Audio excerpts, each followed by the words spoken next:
पोरणे गोंयच्या वादग्रस्त बंगल्याचे बांदकाम मोडपाचो निर्देश आयला। केंद्रीय पर्यटन मंत्री जी किशन रेड्डी हांच्यांनी महुआ मोइत्रा हांका पत्रा मार्फत कळयला। ASI च्या ह्या निर्णयाक भाजपाचे म्हणण्यारे सावियो रॉड्रिगेस हांणी येवकार दिला। RDXGOA bureau report. Hi, this is Savio Rodrigues of the BJP.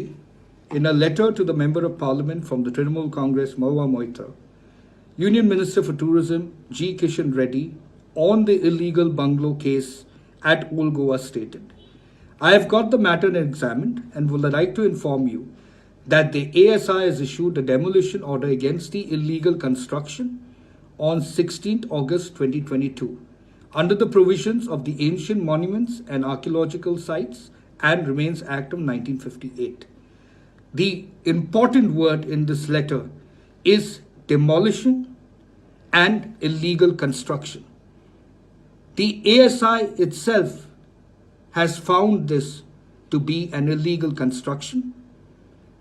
Union Minister G. Kishan Reddy has replied with this information, which clearly indicates that all evidences that have come to light